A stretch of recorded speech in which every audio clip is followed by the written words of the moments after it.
God, he's crazy.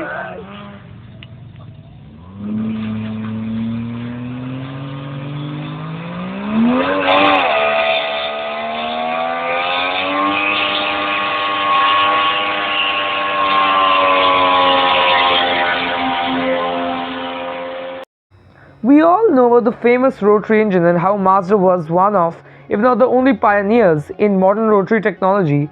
We also know about the first gen Cosmo, but what happened to the revolutionary Mazda to have the rotary engine in it as the first ever, Mazda to have the rotary engine? Where did it go? Why did it go? And what was exactly the technology and developments behind it? Well, let's find it out in today's history about the Mazda Cosmo, a pioneer in rotary engineering. I'm back, baby, and I'm back to last.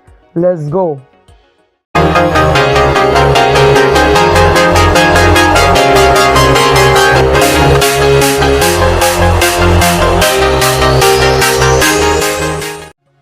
Before we talk about the Mazda Cosmo, we must talk about the rotary engine. The rotary engine acts as a sort of an air pump, pumping air into the engine and pumping air out of the engine. Anyways, the rotary engine is very simple basically, as you can see in this video. The engine takes in air and fuel as a mixture, and the rotary, which is a little small Dorito in it, it compresses everything, and then as a result it gives us spark, fuel, ignition, boom, we get movement. So now we know the rotary engine. Let's get into the Cosmo. First of all, the first Mazda to bear the Cosmo name, also called the 110S on models intended for export, was along with the NSU R080, one of the first production cars to feature a true rotor Wankel engine.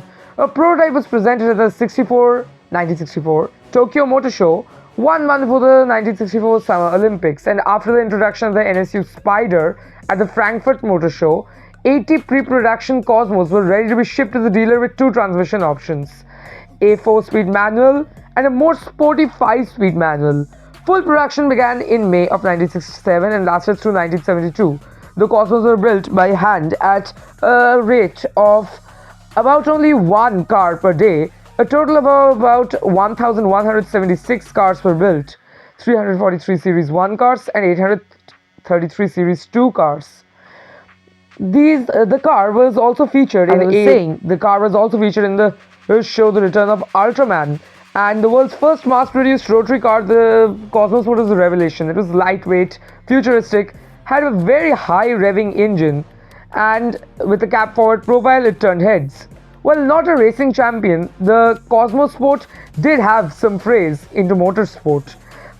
It was involved in the endurance runs covering over 700,000 kilometers or 7 lakh kilometers for some of my other audience. Anyways, it very soon proved the rotary engine's potential, with it producing about 110 horsepower. I think that's what 110 stands for in the name, from a 982cc, nearly a liter of displacement. As I was already saying, though it wasn't a dominant car, it did participate in motorsports, notably the 1968 24 Hours of Spa, a grueling test that tested its durability. In this 84-hour marathon of the De La Route at the legendary Nürburgring also, the two cars were entered. A 10A engine with multiple modifications made to it, which increased power to 130 PS. Translate that.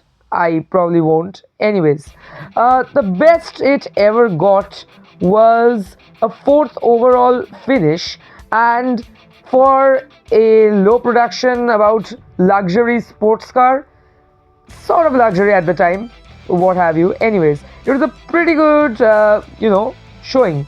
In fact, there were many stories regarding axles breaking of the Cosmos, but oil leakings as well. RPMs were switched with a peripheral port with the moving engine. It's all that. I'll go into that in another video if you guys really want it, what have you. Anyways, so that was the 67 up to the 72. I'll continue on a little bit about this. It also proved Mazda's innovation in rotary engine, as the Cosmo Sport was one of the first rotaries to feature apex seals. Basically, it prevented the wearing down and premature kaboom of your engine, if you who get what I mean. And so it was very innovative, very futuristic, sleek design. It set the future for the RX-7 and all the other rotary part vehicles such as the Repu. I'll make a video on if you guys want, same way. Anyways, the Cosmo continued on until 1972, where after that it went on a 3-year hiatus and set the stage for its successor, the next gen Cosmo.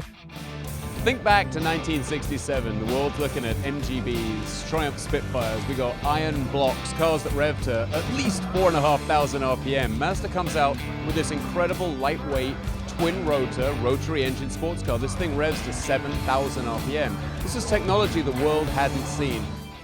Following a brief 3-year hiatus in 1975, Mazda came out with the new Cosmo, the Cosmo AP. It was also dubbed as a stylish Cosmo AP. Anyways, it had a 1.3 liter 12A rotary engine producing, I think, approximately the same 110 horsepower. Yeah, it was a Series 2 model. Anyways, this generation continued to showcase Mazda's commitment to rotary technology and sports car performance. The second generation Cosmo, also known as the Cosmo AP anti-pollution, I have no idea why it was called anti-pollution. I will research on that if you guys want me to. Anyways, shifted to a more American influenced two-door coupe style, and in this particular style I would like to add as a personal anecdote is that it looks like a small muscle car and I like it a lot. Anyways, while in some markets it received a rotary version known as the RX-5, the AP primarily used a piston engine. This generation saw Mazda experiment with emissions controls, earning the AP designation. Mazda America used the Mazda Cosmo name and offered it from 76 through 78, after which the Cosmo was replaced by the RX-7 as their rotary part sports coupe. The CD Cosmo, or the RX-5 series, was positioned as a personal luxury car, offered as a notchback coupe called the Landau, which I'll give a picture of later. It included an opera window, padded vinyl roof covering that appeared to be influenced by the 70s era Lincoln Continental. It was available as a fastback, but neither body style found many international buyers. It was, however, enormously popular in Japan, where it exploded in number, about 55,000 being sold from those original somewhat 1167 or something, of the first gen. In this new body style competed with the Toyota Crown, Nissan Cedric, Nissan Gloria, and the Mitsubishi Galant, Lambda coupes newly introduced to Japan. The Cosmo was Mazda's largest rotary-powered coupe, based on the LA series Mazda loose floor plan and mechanics, but it was slightly more heavier due to the body design and few more luxurious appointments, including a 5-link rear suspension and rear disc brakes. It's available with both 12A and 13B engines, 12A producing 110 horsepower and 13B, I think about 130, a little bit more. Not sure about that one, but anyways, I'll continue on. So this gen continued on from 1975 to 1981, trundling on until it was finally replaced with another Cosmo, its successor. Despite this Cosmo sharing many floor parts with the Mazda Luce, it was also a pretty cool Cosmo. So now after 1981 we move on to the Mazda HB Cosmo. The HB Cosmo, as I was saying, was maybe not the best of the looking Cosmos, but a very powerful Cosmo after the second generation. Starting production in 81, the HB Cosmo featured an angular design. In this one is particular, but the sedans were much more square. Anyways, the Mazda HB chassis was shared with the Mazda Luce, and some versions of both HB cars were sold overseas as Mazda 929s. The HB Cosmo was offered as a coupe, also called a two-door hardtop, and a sleek frameless window sedan, which was also called a four-door hardtop, and as a formal pillared sedan known in Japan as a saloon. The HB Cosmo was the only car in the automotive industry to offer a choice of both gasoline and diesel piston engines and rotary engines. This was also the last generation of the Cosmo to be exported. Both the Cosmo sedan and four-door hardtops were badge-engineered versions of the respective loose counterparts, but the two-door coupe HB Cosmo was offered only in Japan, and it was a completely different thing. Okay, anyways, this coupe had the what am I saying? The HB series had a 12A 6PI for 6-port induction, a 12A turbo, and a 13B resi, with all using electronic multi-port injection, lateral with a automatic transmission only. The 1982 12A turbo Cosmo Coupe was officially the fastest production car in Japan until being overtaken by the FJ20ET powered R30 Skyline RS. The Mazda 929 Turbo EGI electronic gasoline injection was later also sold in Australia from 1986 to May 1987. With these later cars produced in 1986, it used the FET engine and only came with a manual transmission. Not all two-door 929 models use the FET, and most use other versions of the FE engine, either the carburetor one or the EGI with optional 4-speed automatic transmissions. The 2-liter 1998cc fuel-injected turbocharged FET version of the FE produced 135 horsepower, 100 kilowatts, and 135 pound-feet of torque. It was a water-cooled 8-valve single overhead cam engine featuring a small little baby turbocharger and no intercooler. I think it is totally weird that a turbocharger was given but no intercooler. And can somebody inform me in the comments that is an intercooler always necessary for a turbocharger, or is that only required in the aftermarket parts? I don't know. Somebody, if you're generous enough, kindly inform me about that. And as I was doing the research for this script, I was thinking about a variant for this Cosmo. I think about build variants for all types of the cars, as from my previous scripts I've been telling you guys. So I think this particularly would be a very cool autocross car, if I'm not sure. Maybe not, if you stripped it out, changed a little bit of things. Anyways, so this thing trundled on until a very long time, 1990, almost 10 years. That's almost as much how much time the Mustang takes to change every 10 years. A 10-year cycle refresh, what they call it. Anyways, so as I was saying, in 1990, we were out with the old 1980s Cosmo and in with the new 1990 Mazda Yunos Cosmo. This was the final Cosmo ever to be sold before it was discontinued. This final Cosmo went all out. Sold under as the Yunos Cosmo through Mazda's luxury division in Japan, it boasted the world's first mass-produced 3-rotor rotary engine with a twin turbocharger. This powerhouse became the most powerful engine in Japan at the time, more powerful than the RX-7, I may add, though not advertised as such. The Yunos Cosmo was also ahead of the curve, featuring an early version of mobile communication system with GPS. The Yunos Cosmo, part of Mazda's luxury Yunos brand, as I was saying, represented this the fourth generation. The iteration showcased Mazda's engineering prowess and commitment to rotary performance in a luxurious package. The Yunos Cosmo was the top-of-the-line touring flagship of the Yunos luxury channel, and probably of the time one of the best luxury tourers. It was a 2+2 coupe and loaded with many power amenities. Following the luxury theme, and only an electronically controlled 4-speed automatic transmission was available that could be used as a DCT, maybe as a DCT, I am not sure about that, but it could be used in manual mode as well, which would change the gear selection on the dashboard from the Prinzdel for automatic transmission operation and change it to the PRND 321 for manual transmission use.